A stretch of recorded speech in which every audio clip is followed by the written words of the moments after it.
Travis, and welcome to tonight's edition of the Regional News. We start off in Jamaica, where the island was rattled by a major 4.5 earthquake, which was reportedly felt across the island at about 7:30 on Wednesday morning. Twitter exploded with memes and comments a few minutes after, with thousands of reports of the tremor. Checks with the earthquake unit of the University of the West Indies, UWI, confirmed the earthquake. And I quote, "We're currently measuring the strength of the earthquake. We will have more information later," end of quote. Raymond Stewart, an analyst at the unit, is reported to have said. The United States Geological Survey reported a 4.5 magnitude earthquake 5 kilometers southeast of Alexandria, Jamaica. The tremor has so far been reported in Kingston, St. Andrew, St. Anne, St. Mary, Portland, Clarendon, St. Catherine, and St. Elizabeth. It was the third aftershock to rattle parts of the island following January's huge 7.5 quake that was felt far beyond the country's shore. And now for some news in Dominica. The island will strengthen its response to the economic hardship caused by COVID-19 pandemic using $5.2 million from the World Bank. The funds will be used to provide income support to people affected by the crisis who met set criteria. And I quote, "The COVID-19 pandemic is causing economic and social challenges for Dominica, particularly due to necessary mitigation measures and the decline in the tourism industry.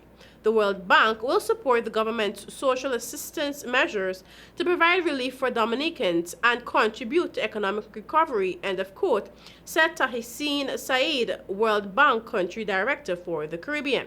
The funds will be distributed under the Government of Dominica's Livelihood Support and Social Protection Program.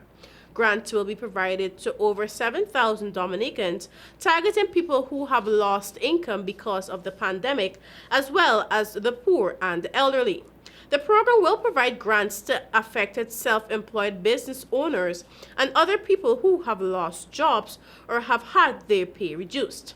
The funding will also support citizens over 70 years of age who do not already have a pension.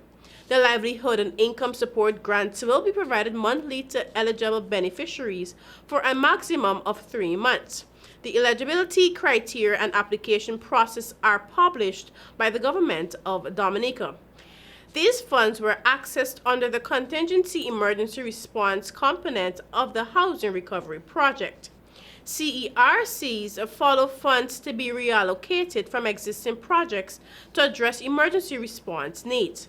The World Bank Group, one of the largest sources of funding and knowledge for developing countries, is taking bold, fast action to help developing countries strengthen their pandemic response.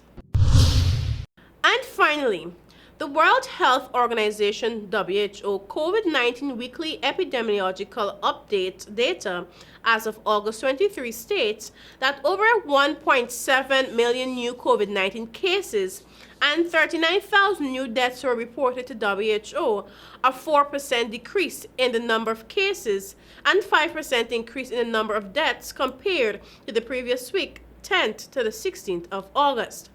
A cumulative total of over 23 million cases and 800,000 deaths have been reported so far.